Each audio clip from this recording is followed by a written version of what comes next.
अरियन परमात्मा श्री सिमंदर स्वामी भगवान के चरणों में अनंत अनंत आस्था के साथ वंदन। शासनपति श्रमण भगवान महावीर स्वामी के चरणों में अनंत अनंत आस्था के साथ वंदन। आत्मज्ञानी सद्गुरुदेव युग प्रधान आचार्य भगवंत के चरणों में अनंत अनंत आस्था के साथ वंदन। आत्मप्रिय मुनिवृंद, आत्मार्थी साधक साधिकाओं, हम सभी तत्वार्थ सूत्र के माध्यम से जिनवाणी का सार श्रवण कर रहे हैं। सप्तम अध्ययन का वर्णन चल रहा है, जिसमें अणुव्रतों का अतिचार का विषय था। सम्यक दर्शन के अतिचार पर हमने विस्तार से चर्चा की। अहिंसा अणुव्रत भी चर्चा की। पुनः एक बार अहिंसा अणुव्रत को रिपीट करते हुए आगे बढ़ते हैं। बंध वध छविच्छेदाति भारारोपणान्न पान निरोधा। बंध वध यानी दंड आदि से ताड़न, छविच्छेद, अतिभार का आरोपण और अन्नपान का निरोध, ये 5 अतिचार प्रथम अणुव्रत यानी अहिंसा अणुव्रत के हैं। अतिचार की बात हमने कल समझी। अतिक्रम, व्यतिक्रम, अतिचार, अनाचार, ये 4 स्थिति है जहाँ से हमारे व्रतों में दोष प्रवेश करते हैं। यहाँ हम सहज रूप से शुद्ध स्वभाव से व्रतों की आराधना कर रहे होते हैं, लेकिन जैसे ही मन में कोई एक भाव आता है, वहाँ से अतिक्रम होता है। इसलिए साधना में सबसे बाधक और सबसे सहयोगी साधक कौन है? वो मन है। अगर आपने काया से बहुत सारे मांस खमन भी कर लिया, लेकिन मन को खुला छोड़ रखा है, तो भगवान की दृष्टि में काया तप रही है, बंधन नहीं रुके हैं। क्योंकि मन से बंधन सबसे ज़्यादा क्रियाशील कौन है? और किसी भी व्रत को तोड़ने के भाव जो शुरू होते हैं, वो सबसे पहले कहाँ आते हैं? अगर जहाँ शुरुआत होती है वहीं पर आप ब्रेक लगा दो, तो फिर न व्यतिक्रम होगा, न अतिचार होगा, न अनाचार होगा। इसलिए 24 घंटे नजर किस पे रखनी है? जीव में रहते मन पे नजर रखनी है। ज्ञाता दृष्टा भाव से मन को देखना है कि ये वर्तमान में कहाँ है, ये शांत है या पुद्गल का चिंतन कर रहा है, या जीव का चिंतन कर रहा है, या जीव में स्थित है।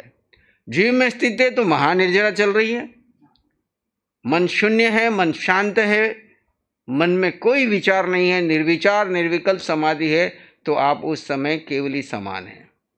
और मन में शुभ चिंतन चल रहा है तो पुण्य का कार्य कर रहे हैं, अशुभ चिंतन कर रहे हैं तो पाप का कार्य कर रहे हैं। और खाली मन कितनी देर रहता है आपका? शून्य में कितनी देर रहता है? अब इसका मतलब देखो, इस माँ के गर्भ से निकलने से अभी तक आने में कितने कर्म बंधन बांधे होंगे। चाहे आपने शुभ बांधे चाहे अशुभ बांधे। तोते को सोने के पिंजरे में बंद करो कि लोहे के पिंजरे में बंद करो? आपको नजर बंद कर दे या जेल में बंद कर दे, अंतर क्या है? नजर बंद कर दे या जेल में बंद कर दे, बंद तो बंद है। ऐसे जिस साधक को मुक्त होना है वो बंद है। और हम सबसे ज्यादा बंधे हुए किससे? इस मन से। मन, वचन और काया 3 योग है जहां से हमारे अतिक्रम, व्यतिक्रम, अतिचार, अनाचार प्रवेश करते हैं। तो साधक जब व्रत ग्रहण करता है तो वो कैसे अपने अतिचारों में प्रवेश करता है? अतिचारों को क्यों बताया कि अतिक्रम व्यतिक्रम में आपको होश आते ही प्रतिक्रमण कर लिया, आलोचना कर ली तो रुक जाओगे।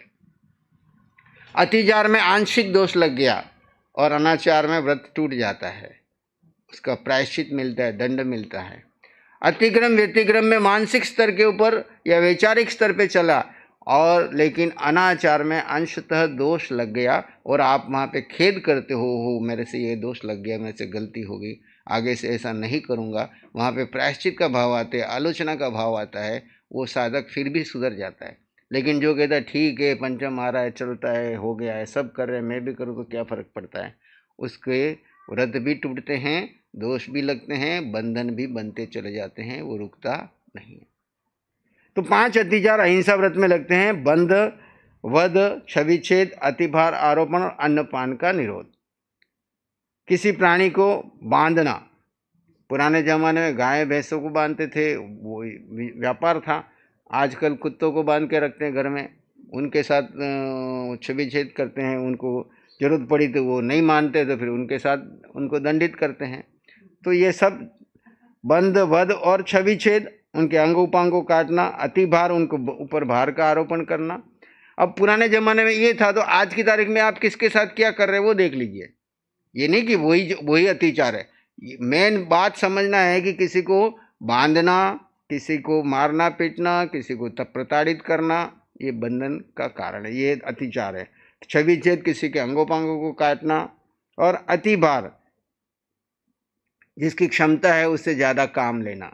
आपके घर में सेवक है, उसकी क्षमता से ज़्यादा काम लेते हैं, तो वो भी आपके अहिंसा व्रत में क्या है, दोष है। ऐसे अन्नपान का निरोध, जो कोई अधीनस्थ व्यक्ति है, काम कर रहे हैं, उनको भोजन में अंतराय देना। खाने का समय हो गया, भोजन पे बैठने वाला, और आपने तुरंत उसको कोई काम पे भेज दिया, तो उतनी देर जितनी देर उसको भोजन का अंतराय पड़ा, आपके अहिंसा व्रत में दोष आया। इस प्रकार हमको विवेक रखना है कि किस प्रकार से अहिंसा व्रत में कोई दोष ना आए। मिथ्योपदेश दूसरा व्रत है, 21वां सूत्र है, सत्य अनुव्रत के अतिचार। मिथ्योपदेश, रहस्याभ्याख्यान, कुट लेखन लेख क्रिया, न्यासापहार, साकार मंत्र भेदा। मिथ्योपदेश, सत्य अनुव्रत के 5 भेद है, 5 अतिचार है। मिथ्योपदेश, झूठ और अहितकर उपदेश देना, यानी मिथ्या मार्ग का उपदेश देना, मिथ्योपदेश है। इससे बहुत बड़ी हानि होती है। इससे किसी को भी कुमार्ग यानी मिथ्या मार्ग पर ले जाया जा सकता है। यानी कोई सम्यक के मार्ग पर जाने का रास्ता है सत्य का मार्ग, और किसी को मिथ्यात्व के मार्ग पर डाल देना क्या है, मिथ्या मार्ग, महादोष का कारण है।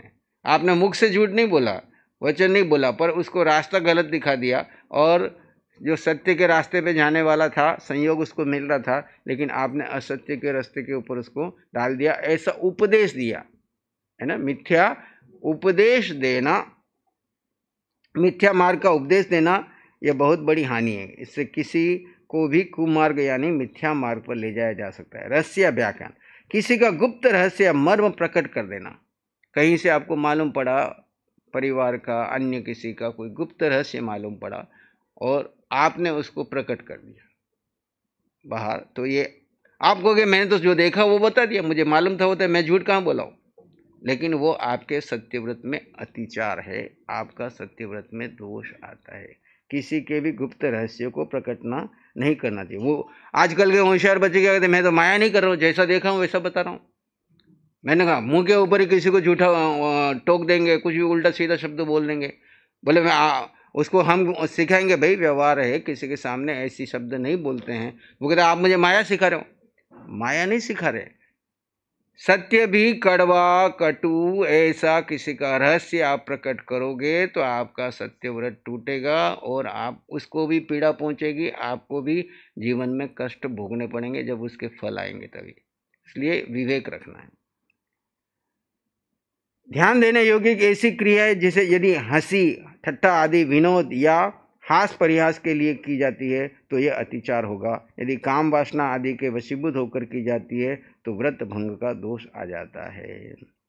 कूट लेख की क्रिया, किसी के दबाव या प्रभाव आदि में आकर अन्य के बारे में ऐसी झूठी बात लिख देना या जाली दस्तावेज आदि बना देना जिससे दूसरा फंस जाए, है ना। झूठी बातें लिखना आजकल व्हाट्सएप में क्या चल रहा है, और हम उसको फॉरवर्ड कर करके और क्या कर रहे हैं, अनुमोदना कर रहे हैं, अपने दूसरे व्रत में दोष लगा रहे हैं।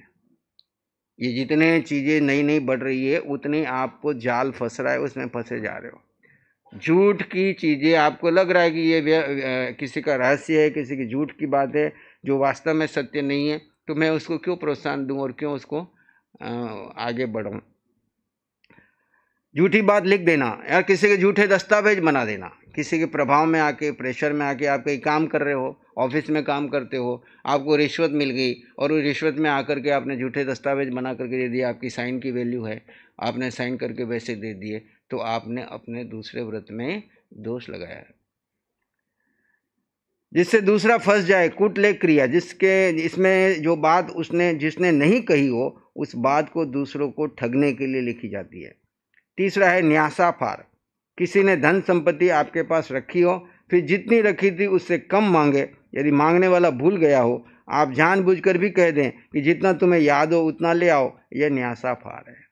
आपको मालूम है उसकी कितनी है क्या है, लेकिन सामने वाला भूल गया, बहुत सालों के बाद आया लेने के लिए, याद नहीं रहा उसको। आपके पास तो लिखा हुआ है लेकिन उसको याद नहीं रहा, तो वहां पे लोभ में आकर के भाई जो जितना तुझे याद है बता दे, उतनी मैं दे देता हूँ, है ना। आपने कहा मैं तो झूठ बोला नहीं, सामने वाले ने जितनी मांगी मैंने उतनी दे दी, पर आपको अब मालूम है कि उसकी इतनी है और आप उससे कम दे रहे हो, तो आप उस दोष के भागीदार हो। यानी किसी की धरोहर को दबा देना,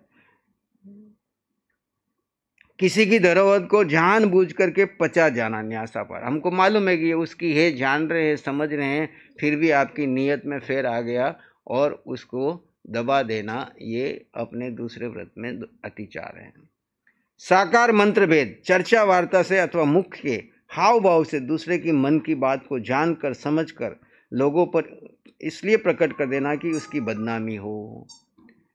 आपने साइकोलॉजी से उसके हाव भाव से बात पकड़ ली, आपको समझ में आ गई, और उसको बदनाम करने के लिए वो बात आप जनता में प्रकट करते हैं, तो ये आपके सत्यव्रत का और भाव क्या है कि इसकी बदनामी हो, इसका नाम खराब हो। ये बहुत उछल कूद करता है ना, अब मुझे ये पॉइंट मिल गया, मैं इसको बाहर बता दूंगा, जा करके किसी के सामने उसकी बात को प्रकट करना, उसके बारे में ऐसा बोल रहा है, ऐसा सोच रहा है, अनुमान से ही, सत्य अभी पता ही नहीं है, तो ये दूसरे व्रत में दोष लगता है। साकार मंत्र भेद कहलाता है। इस अतिचार के लोग दंड योग्य असत्य नहीं ठहरा सकते, फिर भी ऐसे क्रियाकलापों से प्राण संकट में आ सकते हैं, कुटुंब में के कलह आदि की संभावना बढ़ सके तो अनर्थ भी हो सकता है, इसलिए यह अतिचार है। यह सत्यव्रत के 5 अतिचार जो श्रावक करता नहीं है, लेकिन जानकारी रहनी चाहिए कि ऐसा कहीं हो तो नहीं रहा है, हो रहा है तो उससे बचना है, और कभी हो ना जाए इसके लिए ज्ञान दिया गया। स्तेन प्रयोगत दाहरणतादान विरुद्ध राज्यातिक्रम हीनाधिक मानोन्मान प्रतिरूपक व्यवहारा। तीसरा जो व्रत है अचोर्य व्रत, चोरी नहीं करना, तो उसके 5 अतिचार है। स्तेन प्रयोग, स्तेन आहतादान, विरुद्ध राज्य का अतिक्रमण, हीनाधिक यानी न्यून अधिक, मानोन्मान और प्रतिरूपक यानी नकली वस्तु का व्यवहार, ये 5 अतिचार तीसरे अनुव्रत के हैं। स्तेन चोरी करने वालों की चोरी में लगाना, चोर को कहे तू जा चोरी कर, मैं तेरे पीछे देख लूंगा, पकड़ा जाएगा तेरे परिवार को मैं देख लूंगा। चोर को कहे तू चोरी कर, चोरी करने की प्रेरणा देना या चोरी करने के उपाय बताना, तरीके वो बता देता है पर सामने नहीं जाता है। तरीके जो आजकल ये धंधा करते हैं ना लोग, किसी को सुपारी दे देते, किसी को मरवा देते, किसी को लुटवा देते हैं, काम बेचारे वो छोटे छोटे बच्चे कुछ जानते नहीं। हम एक बार नासिक जेल में हमको 20 साल के नीचे के बच्चे दे दिए, 18 साल के नीचे के बच्चे, उनके ऊपर काम करने के लिए, तो 40-50 बच्चे हमको दिए, इनके हमने उनको योग ध्यान साधना मेडिटेशन के बारे में, तो उनसे सब बातचीत चली, तो पता चला कि किसी ने भेजा, किसी ने काम किया, वो पकड़े गए और मालिक तो गायब हो गए, और वो बेचारे जेल में, अब उनको कोई छुड़ाने वाला भी नहीं, गरीब बच्चे जिनका कोई, लेकिन उस समय में उनका यूज़ किया गया, किसी ने किसी को भेज दिया, किसी ने किसी को भेज दिया, उनसे काम ले लिया और बाद में वो पकड़े गए तो जेल में पड़ रहे हैं। अब वो 18 साल के नीचे गए तो उनके लिए अलग जेल बना रखी, उसमें वो बैठे हुए। तो ऐसे चोर को कहना तू चोरी कर, चोरी करने की प्रेरणा देना, चोरी का तरीका बताना, इस तरह के जो कार्य है, चोरी करने से यदि कोई लग जाए तो उससे प्रसन्न होना, चोरी करने में यदि कोई लग जाए तो उसे प्रसन्न होना कि अच्छा देख मैंने इसको तरीका बताया और ये इसने चोरी की और ये पास हो गया, इसमें सक्सेस हो गया, प्रशंसा करना, ये सब स्तेन प्रयोग है। इसमें आपको तीसरे व्रत में दोष आता है। आपने सीधे चोरी नहीं की, पर चोरी करने के तरीके, चोरी करने वाले को प्रेरणा दी, उसके चोरी करने में उसे वो सफल होकर आ गया तो आपने खुशी मनाई, इन सब में आपका तीसरा व्रत का दोष है। स्तेन आनादा, जिस चोर की चोरी करने की न तो प्रेरणा ही दी और न ही अनुमोदना की है। आपने न तो चोर की चोरी की प्रेरणा दी, न ही अनुमोदना की, पर ऐसे किसी चोर से चोरी का माल लोभवश खरीदना, चोरी करके जो द्रव्य किसी से लाकर बेचना चाहा तो उसे ले लेना या खरीद लेना, ये स्तेन हनत्ता दान नाम का अतिचार है। ऐसा कृत्य दूसरों के लिए दुखदायक और इससे राजदंड का भय रहता है। न तो आपने चोरी की प्रेरणा दी, न चोरी करने वाले की प्रशंसा की, लेकिन कोई चोरी का माल लेकर के आया और बेचने के लिए बाहर निकला और आपको पता चल गया ये इतना सस्ता बेच रहा है, तो हो न ये चोरी का है या वो आपको बता के बेच रहा है और आप वहाँ लोभ में आकर के खरीद लेते हैं, तो आप अपने उस तीसरे व्रत में, अर्थात चोरी नहीं करने वाले व्रत में दोष लगाते हैं। और इसमें राजदंड में जब पकड़े जाते हो तो आपको भी अंदर ले जाता है और माल भी आपका लेके जाते हैं। विरुद्ध राज्यातिक्रम, राज आज्ञा में जिसमें उल्लंघन होना, यानी राज्य द्वारा निर्धारित आयात निर्यात आदि नियमों का उल्लंघन होता हो, ऐसे तरीके से बहुमूल्य वस्तुओं को कम मूल्य में खरीदने की इच्छा रखना, प्रयत्न करना और राज नियम के विरुद्ध चोर बाजारी, काला बाजारी, टैक्स छिपाना आदि करना विरुद्ध राज्यातिक्रम नाम का अतिचार है। जो सरकार के नियमों का उल्लंघन करके उनमें से किसी तरीके से टैक्स बचाते हैं, करते हैं, या टैक्स भरते नहीं है, चोरी करते हैं, वो हमारा तीसरे व्रत का ये अतिचार है। तस्करी का माल लाकर अपने देश में बेचना और अपने देश का माल दूसरे देशों में बेचना जो राज नियम के विरुद्ध है, भी इस अतिचार में, जो भी राज विरुद्ध कानून के विपरीत कार्य करते हो वो सब राज्य विरुद्ध में आ जाता है। हीनाधिक मानोन्मान, इसमें दो शब्द, एक मान, दूसरा उन्मान। मान और उन्मान। मान किसे कहते हैं? किलो, बाट, तराजू आदि वजन की चीजों को मान कहा जाता है, जिससे मान। उन्मान में क्या है? लीटर, गज, मीटर, जो संख्याएं लिक्विड वाली हैं, कपड़ा है ना, इनको किससे मापा जाता है? उसको उन्मान कहते हैं। मान, उन्मान को उन्मान कहा जाता है। ये चीजें ठीक न रखना, किंतु दूसरे से माल लेने के लिए तो अधिक रखना। ये पुराने जमाने में चलता है, आज भी करने वाले करते होंगे, है ना। जब माल, मैंने सुना है एक बार कोई भंगार लेने जाते थे लोग, तो गाड़ी लेके जाते हैं तो गाड़ी का वजन करते पहले, तो वजन करने से पहले बहुत सारे पानी के उसमें रख दिए और गाड़ी का वजन करे, बाद में वो खाली कर दिए, पानी बाहर ले जाके फेंक दिया। अब वापस वहाँ माल भर के लाएंगे तो वजन करेंगे तो उतना वो पानी तो कम हो गया, उतना माल उसका। अब कैसे कैसे चोरी के रास्ते अपनाते हैं। अब ये क्या है? सामने वाले से माल ज़्यादा ले आए, भावना क्या है ना। चोरी की भावना है कि माल ज़्यादा ले आऊँ और मालिक को पता ही न पड़े। इस तरह के, अभी पहले तो किलोवाट में करते थे, अब ये बड़े बड़े चोरियाँ करने लग गए, गाड़ियों के अंदर में माल भरने से पहले, माल बाद में, इस तरह से।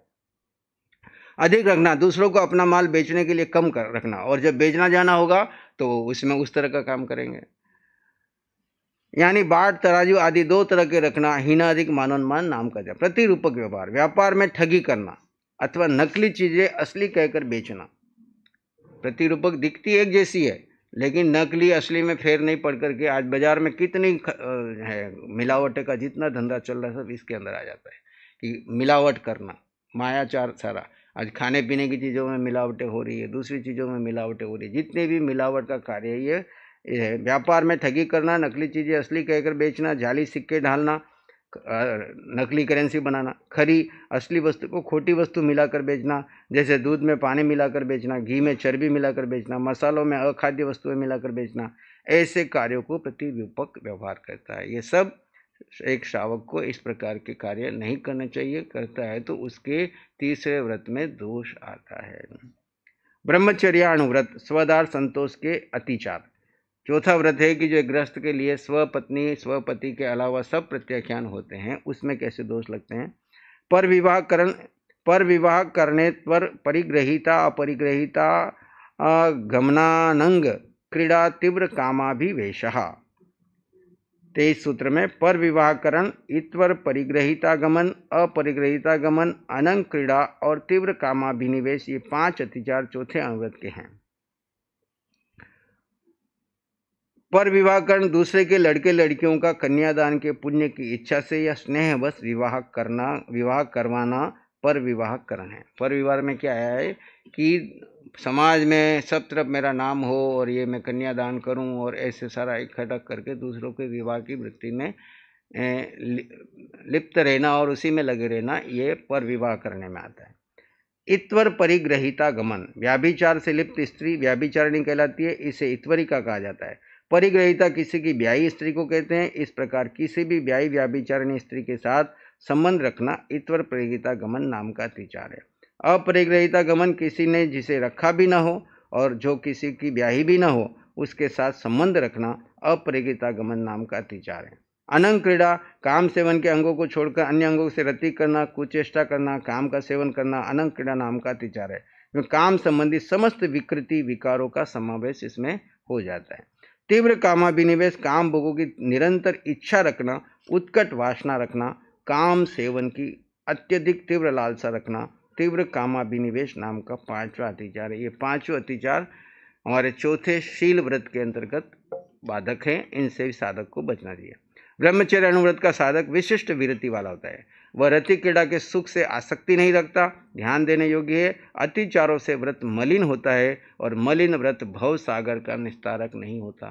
अतिचारों का सेवन करने से क्या होता है? व्रत में मलिनता होती है। और व्रत हमने किसके लिए लिए है कि आश्रम रुके और शुद्ध स्वभाव में रह करके व्रतों को पालन करते हुए, निर्जरा करते हुए आगे बढ़े। भव सागर से तीरना है तो व्रतों को शुद्ध रखना है।